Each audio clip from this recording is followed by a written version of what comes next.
The Perfect Conquest. The Eternal Dominion. The Valthani Empire stretched across 3 spiral arms of the galaxy, encompassing over 500 conquered worlds. Their ships bore the crimson and gold insignia of absolute authority, and their warriors had never known defeat. For 2 millennia, they had perfected the art of conquest, turning entire civilizations into obedient vassals with surgical precision.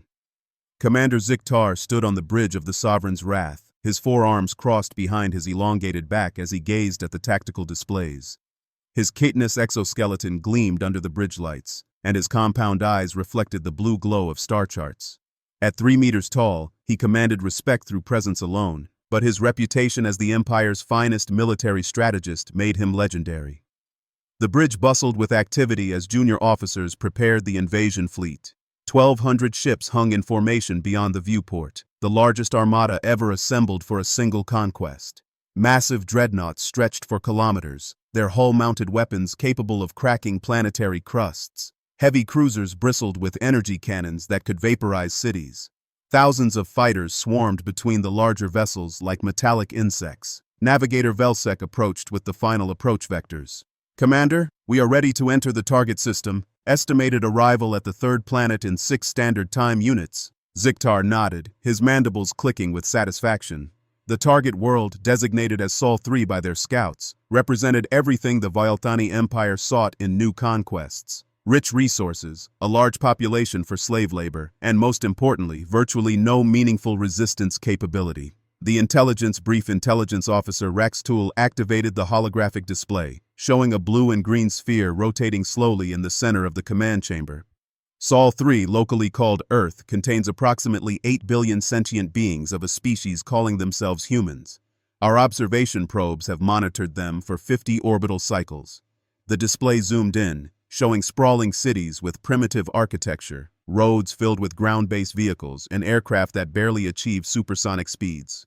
Their technology remains remarkably backward. They have achieved basic nuclear fission and rudimentary spaceflight, but their longest-range vessels cannot reach beyond their own satellite.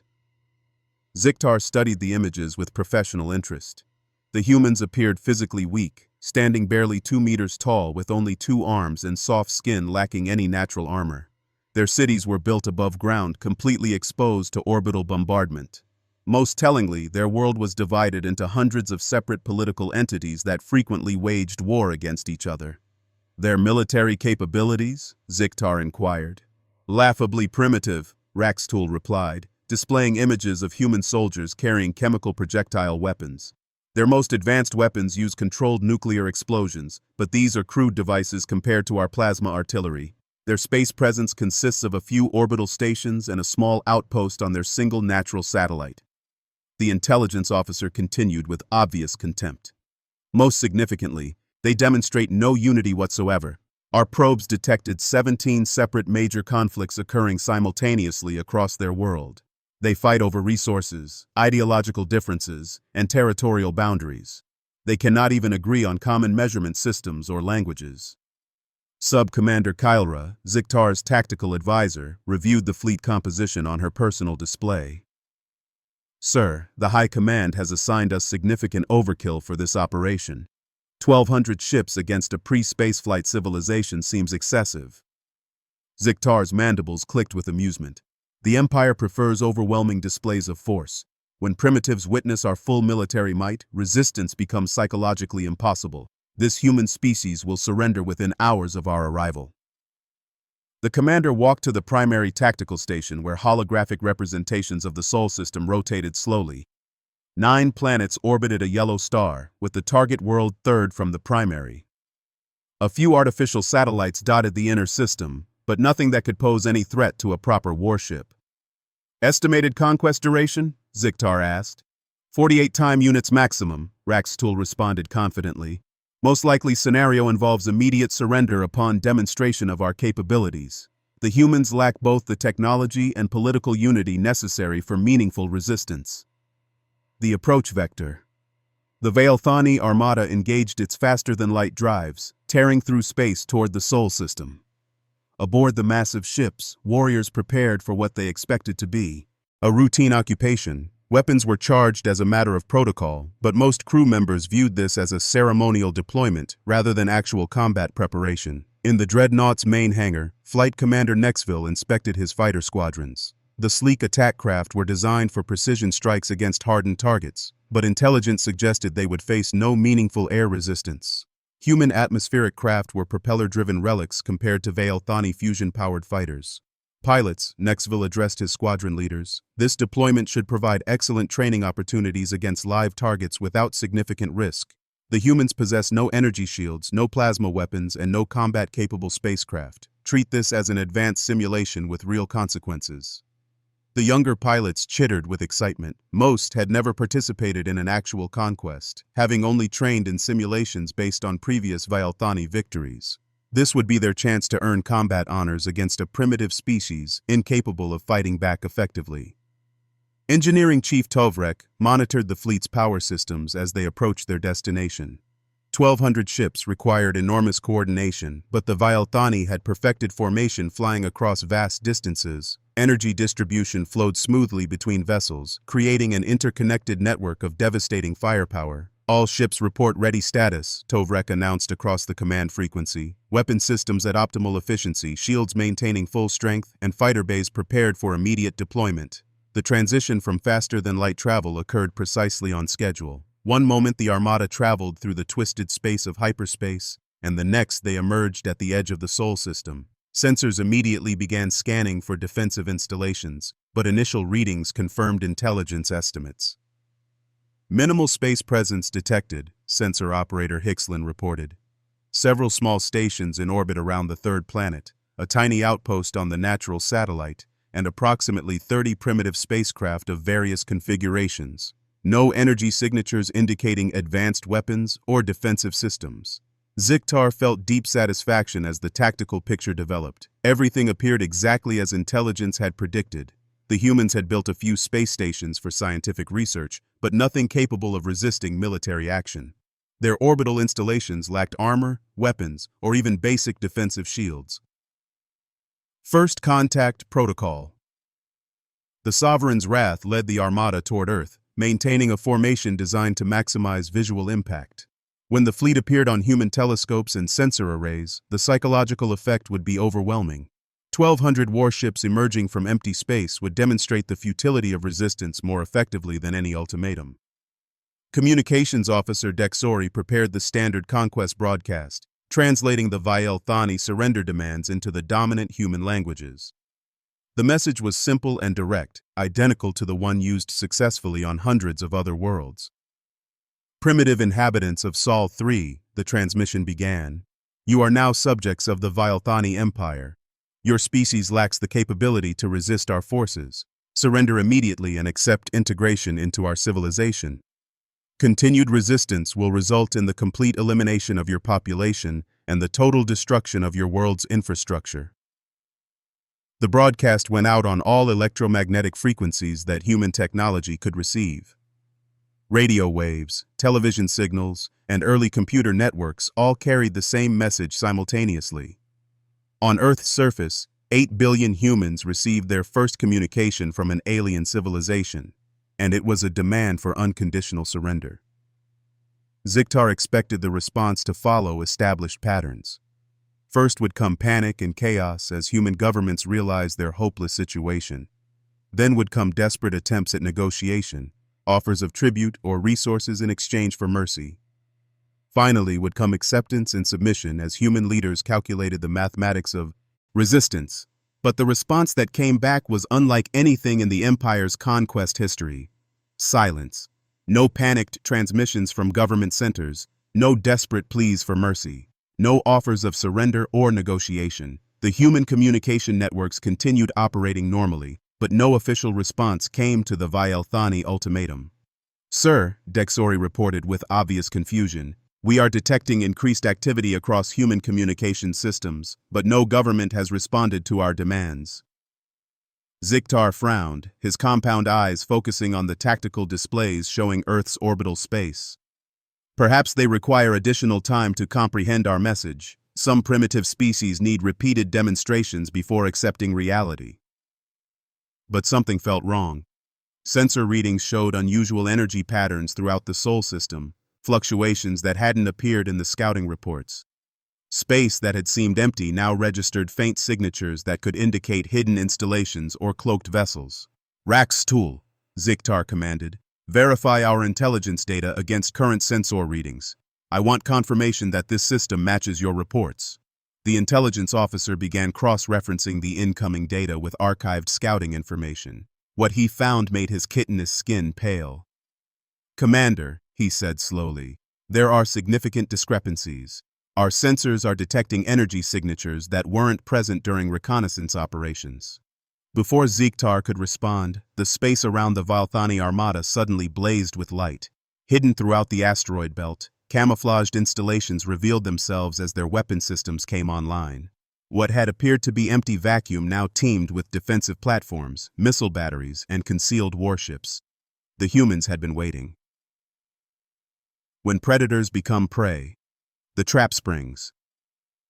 The first human weapons to fire were kinetic artillery pieces hidden inside hollowed-out asteroids. These massive railguns had been constructed over decades, powered by fusion reactors buried deep within space rocks that appeared completely natural to Valthani sensors. When they fired, they launched projectiles the size of buildings at significant fractions of light speed. The kinetic rounds struck the outer edge of the Valthani formation with devastating effect. Unlike energy weapons that could be deflected by shields, solid projectiles at relativistic speeds punched through defensive barriers as if they didn't exist. The first salvo destroyed 18 ships outright and crippled another 37. Commander Ziktar gripped his command station as the Sovereign's wrath shuddered from a near miss. Alarms blared throughout the bridge as damage reports flooded in from across the fleet. This was impossible. Intelligence had assured him that humans possessed no weapons capable of threatening Valthani vessels. "Report!" he shouted over the cacophony of emergency signals. "We're under attack from multiple directions," Tactical Officer Belmix replied, her voice strained with disbelief. "The humans have hidden weapon installations throughout this system. Our sensors somehow failed to detect them during reconnaissance." The main display showed the tactical situation, and what Ziktar saw defied every principle of civilized warfare. The humans weren't fighting from fixed positions or following predictable strategies. Instead, they had turned their entire solar system into a weapon. Asteroids accelerated on intercept courses with Valthani ships, revealing themselves to be disguised missile platforms. Comets altered their trajectories, exposing hidden propulsion systems and nuclear warheads. Even more disturbing were the unconventional tactics. Human defenders weren't trying to match Valthani firepower with superior technology. Instead, they were using physics itself as a weapon. Gravity wells were manipulated to destabilize Valthani formations. Solar radiation was focused and redirected using massive mirror arrays hidden behind planetary bodies. "Sir," Communications Officer Dexori announced, "we're receiving a transmission from Earth." The voice that came through the speakers was calm and controlled, speaking in accented but clear Valthani language. "This is Admiral Sarah Chen of the United Earth Defense Force. You came to our system expecting easy conquest. You were wrong." Ziktar activated the reply channel. "Your resistance is futile. We have 1,200 warships. Your primitive technology cannot stand against the might of the Valthani Empire." "Had 1,200 ships," the human admiral corrected. "Our count shows you've already lost nearly 200 vessels in the past hour, and we're just getting started." The transmission continued with disturbing confidence. "You studied our world for 50 years, but you learned nothing important. You saw our conflicts and assumed we were weak. You observed our divided governments and thought we couldn't unite. You analyzed our technology and concluded we were helpless." As Admiral Chen spoke, more human weapons revealed themselves. The moon, which Valthani intelligence had dismissed as a minor research outpost, suddenly bristled with defensive installations. Its entire surface had been converted into a fortress over decades of secret construction. Massive artillery pieces emerged from hidden bunkers, while swarms of fighters launched from concealed hangar complexes. "You were correct about one thing," Chen continued. "We are divided. We argue about everything. Politics, religion, economics, social systems. But you made one critical error in your analysis. When someone threatens our home, our families, our freedom to argue with each other, we stop fighting among ourselves and start fighting them. The human way of war. What followed challenged every assumption the Vailthani had made about warfare and civilization. Human defenders didn't follow conventional military doctrine because they had never learned conventional military doctrine. Earth had been attacked by superior forces, so humans had invented entirely new ways to fight. Small human ships emerged from hiding places throughout the system, moving in ways that defied physics as the Vailthani understood it. These vessels used gravity assists from planetary bodies to achieve impossible acceleration curves. They hid in solar radiation where Vailthani sensors couldn't track them effectively. Most disturbing of all, they attacked with complete disregard for their own survival. Flight Commander Nexville watched in horror as human fighters crashed directly into Vailthani cruisers. The small human vessels couldn't penetrate the larger ship's armor, but they didn't need to. Each kamikaze attack damaged sensor arrays, weapon mounts, or engine systems. Death by 1,000 cuts, delivered by pilots who chose suicide over retreat. "This is madness," he transmitted to his squadron. "These humans are destroying themselves for minimal tactical advantage." But the tactical advantage wasn't minimal when multiplied across hundreds of suicidal attacks. Vailthani ships that could have withstood conventional assault found themselves crippled by swarms of human fighters whose pilots had already accepted death. Traditional military mathematics broke down when one side stopped caring about casualty ratios. Even more unsettling was what happened to captured Vailthani personnel. When the destroyer Crimson Blade was boarded by human assault teams, the surviving crew expected torture, execution, or slavery. Instead, they found themselves receiving medical treatment for their injuries. Human medics worked to save Vailthani lives even while the battle raged around them. Sub-Commander Yixtal, rescued from the wreckage of his frigate, later reported to Ziktar about his treatment in human custody. "They captured me after my ship was destroyed, but instead of killing me, they provided medical care." The human soldiers shared their food and water. When I asked why they were helping their enemy, one human medic said that war should not eliminate compassion. This behavior confused and frightened Vailthani warriors more than human weapons did. They could understand desperate tactics and unconventional strategies, but they couldn't comprehend enemies who maintained their principles while fighting for survival. It suggested a depth of character that made humans unpredictable and potentially far more dangerous than their technology indicated. Adaptation under fire. As the battle continued, the Vailthani fleet tried to adapt to human tactics. They formed tighter defensive formations to protect against kamikaze attacks. They adjusted their sensors to detect concealed installations. They modified their approach vectors to avoid obvious trap locations. But for every adaptation the Vailthani made, humans had already prepared a counter-strategy. When the alien fleet tightened its formation, human weapons focused concentrated fire on individual ships, overwhelming their defenses through saturation attacks. When Vailthani sensors improved, humans activated previously hidden installations that had been powered down specifically to avoid detection. Most frustratingly, humans seemed to have anticipated every Vailthani tactical doctrine.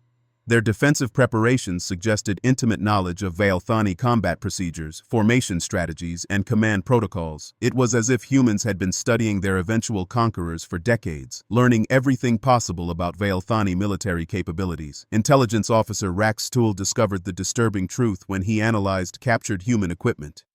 "Commander," he reported with obvious anxiety, "the humans have been monitoring our reconnaissance activities for the entire surveillance period. They knew we were watching them, and they fed us false information." The implications were staggering. For 50-some years, humans had allowed Vailthani scouts to observe their world while carefully controlling what those scouts could see.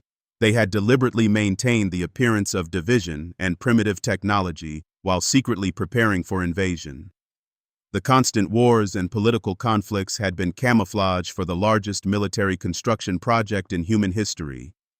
Every observation post, every listening station, every surveillance probe, Raxtool continued, the humans located and monitored them all. They knew exactly what information we were gathering and ensured we gathered exactly what they wanted us to know. Ziktar felt something he had never experienced in 3 centuries of military service. Fear. Not fear of death or defeat, but fear of an enemy whose capabilities he couldn't measure or predict. The humans had demonstrated strategic thinking that rivaled the best Vailthani commanders, combined with tactical innovation that surpassed anything in the Empire's military archives. The psychological dimension. As Vailthani casualties mounted, the psychological impact began affecting the entire fleet.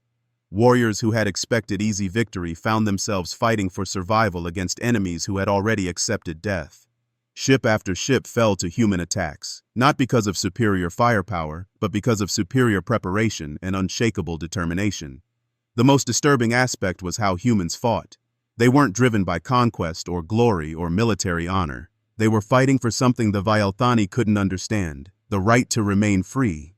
This abstract concept motivated them to extraordinary sacrifices that made no sense from a tactical perspective but proved devastatingly effective from a strategic one. Commander Ziktar reviewed casualty reports that defied his understanding of warfare. In 6 hours of combat, the Vialthani armada had lost over 400 ships. An entire battle fleet had been destroyed by a species that wasn't supposed to possess military capability. The mathematics of conquest had been completely reversed. Human broadcasts continued throughout the battle, not the desperate pleas for mercy that usually accompanied resistance to Vialthani conquest. Instead, Earth's transmissions were messages of defiance and determination that spread throughout the surviving fleet. Humans spoke of freedom, sacrifice, and the willingness to die rather than submit to alien rule. One transmission particularly affected Vialthani morale. A human child, no more than 10 years old by their species' standards, spoke directly to the alien invaders. "You came to our world thinking we were weak because we argue with each other," the child said. "But arguing is what free people do. We don't want to all think the same way. We want to choose our own thoughts, our own lives, our own future. You can't give that to us, so we don't want anything you have to offer." The simple honesty of the child's words spread through the Vialthani fleet like a virus. Warriors who had conquered hundreds of worlds began questioning what they were fighting for. Were they spreading civilization or destroying it? Did conquest create peace or merely the silence of the defeated? As the battle entered its 8th hour, Ziktar realized that even if he could still win, victory would cost more ships than the Vialthani Empire had ever lost in a single engagement. Earth was becoming more than a military defeat.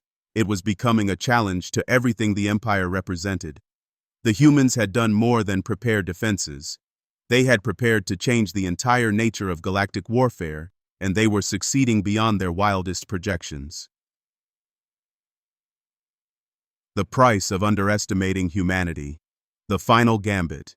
18 hours into what should have been a simple conquest, Commander Ziktar faced a decision that would haunt him for the rest of his life.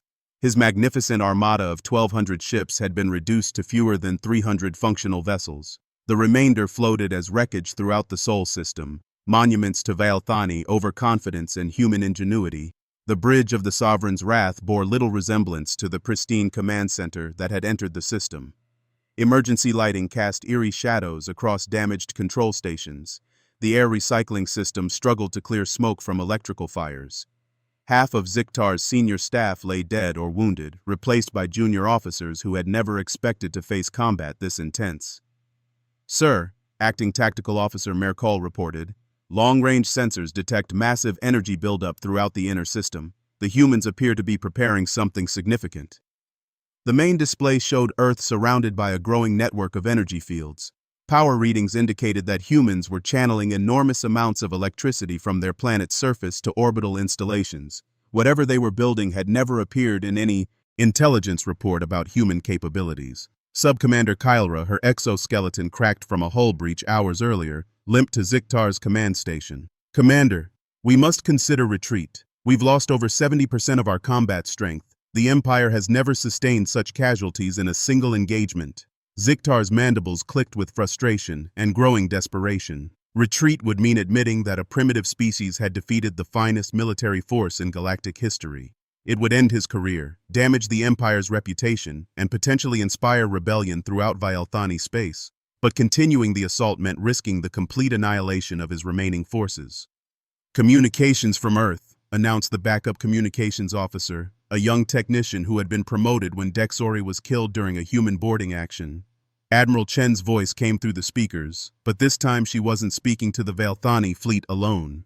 The transmission was being broadcast on all frequencies, intended for the entire galaxy to receive.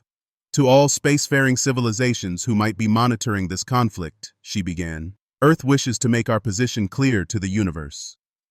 The human admiral's words carried across space with calm authority.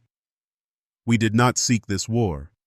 We offered no threat to the Vialthani Empire or any other galactic power.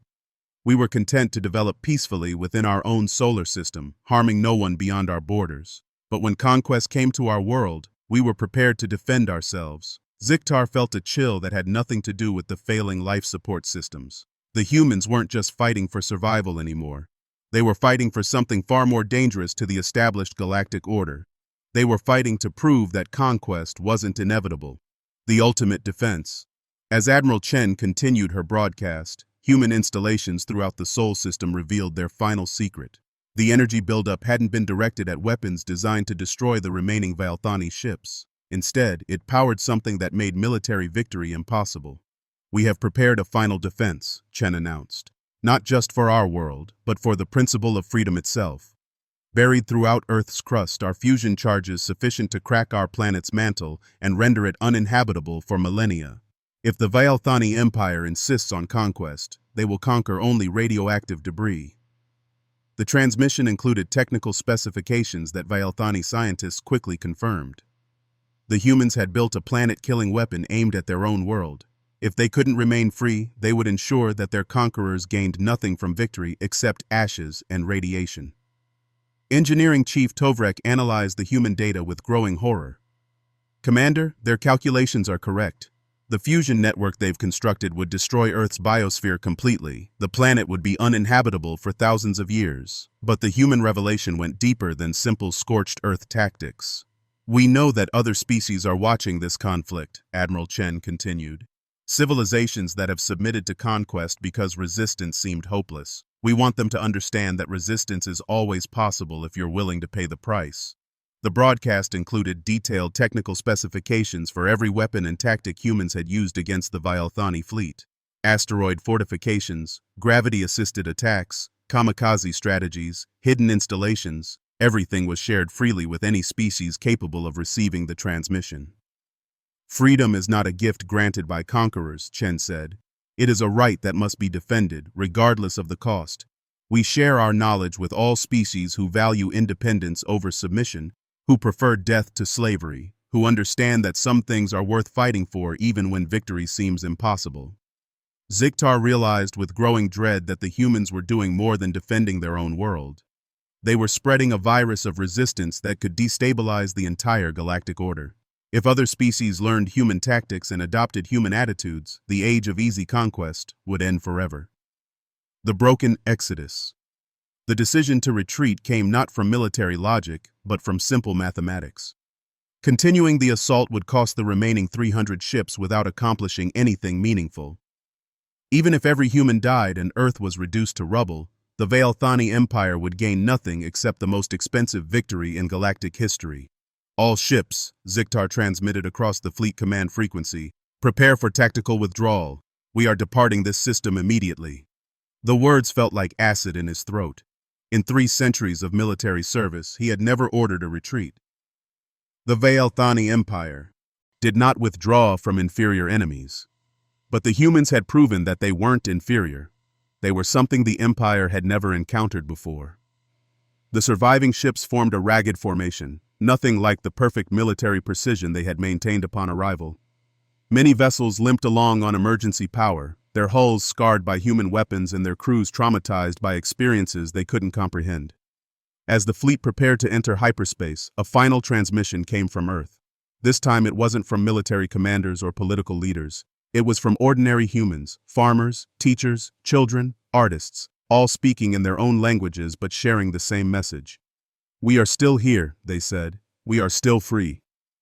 The jump to hyperspace took the Valthani fleet away from the Sol system, but it couldn't take them away from what they had learned about themselves and their empire. In 18 hours of combat, everything they believed about conquest, superiority, and military power had been shattered by a species they had dismissed as primitive. The long journey home. The trip back to Valthani space took 3 weeks, but it felt like 3 lifetimes.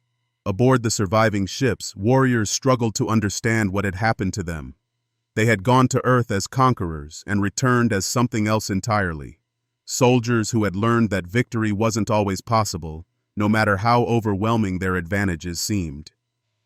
Commander Ziktar spent those weeks writing his report to the High Command, trying to explain the impossible. How could he describe enemies who used their own destruction as a weapon? How could he convey the psychological impact of fighting an entire species that preferred death to submission? The casualties told part of the story. Of 1,200 ships, only 17 returned to Vialthani space in fighting condition. Over 2 million warriors had died in a conflict that was supposed to last less than 2 days. The Empire had suffered its worst military defeat in recorded history at the hands of a species that wasn't even supposed to have a military.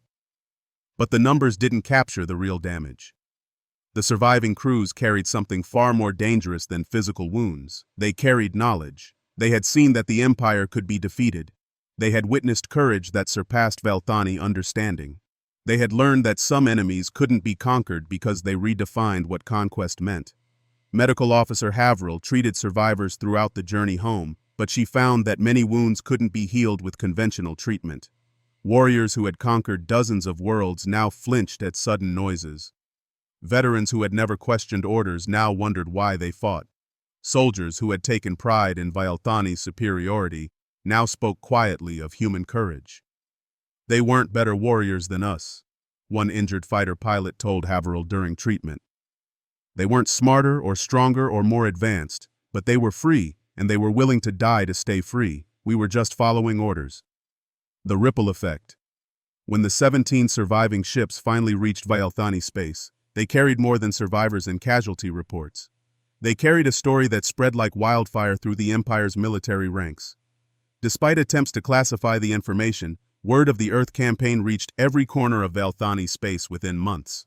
High Admiral Kefir received Ziktar's report in his private chambers, his compound eyes scanning casualty figures that seemed like typographical errors. 1,200 ships reduced to 17 survivors. 2 million warriors lost to a pre-spaceflight civilization. It was unprecedented in Vialthani military history.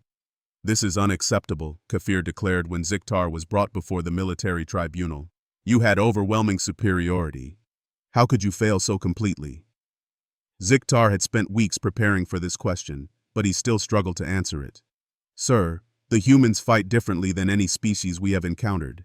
They do not consider death to be defeat. They use their own extinction as a defensive weapon. Traditional military doctrine becomes meaningless against enemies who redefine the terms of victory and defeat.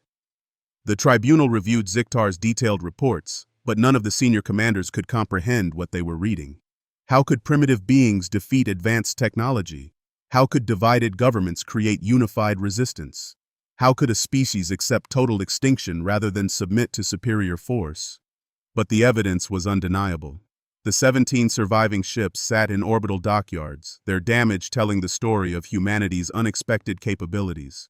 More disturbing were the testimonies of survivors, warriors whose accounts of human behavior challenged fundamental assumptions about civilization and conquest. The New Galactic Order. Within a year of the failed Earth campaign, the Vialthani Empire quietly changed its expansion policies. No new conquest fleets were authorized. The military shifted focus from acquiring new territories to maintaining existing ones. Official statements spoke of administrative efficiency and resource management, but everyone understood the real reason. The Empire had learned to fear humanity. Intelligence reports indicated that human ships had begun appearing throughout known space. Where human vessels traveled, Vialthani forces were quietly withdrawn. When human colonies were established on previously unclaimed worlds, Vialthani patrol schedules were adjusted to avoid contact. But the real change went deeper than military policy. The story of Earth's resistance spread throughout the galaxy, carrying Admiral Chen's technical specifications and tactical innovations to species that had never considered resistance possible.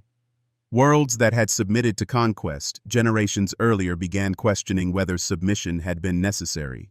On Kepler 442b, a species called the Nexari used human techniques to fortify their asteroid belt. When Vialthani scouts detected the installations, the Empire quietly removed the Nexari system from its expansion list. On Proxima Centauri b, colonized humans shared their defensive knowledge with indigenous life forms, creating another fortress system that the Empire dared not approach. The virus of human resistance spread faster than Vialthani's ships could travel. Each species that learned human tactics shared them with their neighbors. Each successful defense inspired others to resist. The age of easy conquest was ending, replaced by something the galactic powers had never imagined: universal resistance. Legacy of Defiance. Commander Ziktar lived the rest of his life in quiet retirement on Vialthani Prime, officially stripped of command but unofficially consulted by military strategists trying to understand the new galactic reality. His home became an unofficial academy where young officers learned about the species that had changed everything. The humans taught us that conquest has limits, he would tell visiting cadets. They showed us that some victories cost more than defeats, and some enemies become more dangerous when they have nothing left to lose. The retired commander kept detailed records of human activities throughout the galaxy.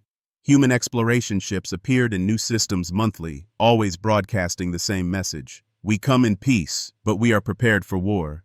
Species that had never considered resistance found themselves learning human defensive techniques. Admiral Sarah Chen's final broadcast had included one promise that haunted Vialthani leadership. If any species faces extinction through conquest, call for us. We will share what we know about survival. That promise was tested when the hegemony of Krix attempted to conquer the peaceful Andromedans. The blue-skinned humanoids had no military tradition and seemed destined for slavery. But when their distress call reached human space, 12 Earth ships arrived within weeks. The humans didn't fight the Krix directly. Instead, they taught the Andromedans everything they had learned about asymmetric warfare. Within months, the Andromedan system became as heavily fortified as Sol had been. The Krix withdrew after losing 30% of their invasion fleet, marking the second major conquest failure in galactic history. The price of knowledge. The galactic community gradually adapted to the new reality that humans had created. Trade routes shifted to avoid human space, not from hostility but from respect. Diplomatic protocols developed to acknowledge humanity's unique status as the species that had made conquest obsolete. But the change came with costs that no one had anticipated. The Vialthani Empire, built entirely on military expansion, began to stagnate without new conquests to fuel its economy. Other aggressive species found themselves facing similar problems as resistance techniques spread throughout the galaxy. On Earth, the victory over the Vialthani fleet was celebrated, but the celebration was tempered by knowledge of what it had cost. The planet's entire surface bore scars from the defensive preparations. Massive industrial projects had consumed resources that could have been used for exploration, art, or scientific advancement. Admiral Chen, now promoted to Supreme Commander of Earth Defense, often reflected on the price of freedom. We proved that conquest isn't inevitable, she told her staff during one planning session, but we also proved that maintaining freedom requires constant vigilance and sacrifice. The doomsday weapon buried in Earth's crust remained active, a reminder that humanity's ultimate defense was still the willingness to choose extinction over slavery. Children grew up knowing that their world could be destroyed at any moment if freedom required that. Final sacrifice. The students become teachers. As decades passed, humanity evolved from defenders to teachers. The Sol Defense Academy became the galaxy's premier institution for resistance training. Species from across known space sent their brightest minds to learn human tactics and philosophy. The curriculum included technical subjects like asteroid fortification and gravity-assisted warfare, but it emphasized the psychological aspects of resistance. Students learned about the human concept of acceptable losses and the willingness to sacrifice everything for abstract principles like freedom and self-determination. Professor Maria Santos, a former fighter pilot from the Vialthani War, taught the Academy's core course on asymmetric defense theory. Her lectures drew students from dozens of species, all eager to understand how humans had transformed military thinking throughout the galaxy. The key wasn't our technology, she would explain to each new class. The Vialthani had better weapons, better ships, better training. What we had was something they couldn't understand, the belief that some things are worth dying for. Her students often struggled with this concept. Many species viewed survival as the highest value, making compromise and submission logical responses to superior force. Humans had proven that survival might be less important than the right to choose your own survival. The new equilibrium. 50 years after the Battle of Sol, the galaxy had settled into an unprecedented period of stability. Not the stability of conquest and submission, but the stability of mutual respect backed by mutual deterrence. Every major power knew that aggressive expansion would face human-trained resistance. The Vialthani Empire still existed, but it had transformed from a conquest-based civilization into a confederation of previously conquered worlds that chose to remain associated for mutual benefit. The change had been gradual and painful, but it had prevented the empire's complete collapse. Other aggressive species made similar transitions. The hegemony of Krix became the Krix Commercial Alliance. The dominion of Sectar evolved into the Sectar Cultural Exchange. Military forces remained, but they were used for defense rather than expansion. Commander Ziktar, now ancient by Vialthani standards, published his memoirs in his final years. The book, titled The Day Predators Learn to Fear, became required reading at military academies throughout known space. Its central message was simple: the universe had changed forever on the day humanity chose death over slavery. We went to Earth expecting to find another primitive species to add to our empire, he wrote in the book's conclusion. Instead, we found a mirror that showed us what we had become. The humans didn't just defeat our fleet, they defeated the entire concept of inevitable conquest. The eternal question. As the galaxy settled into its new equilibrium, philosophers and historians debated the long-term implications of humanity's resistance. Had humans saved galactic civilization by ending the age of conquest, or had they doomed it by making expansion and growth impossible? The question remained unanswered because it couldn't be answered. Humanity had changed the fundamental rules of galactic society, but the consequences would take centuries to fully understand. What was certain was that no species would ever again face the choice between submission and extinction alone.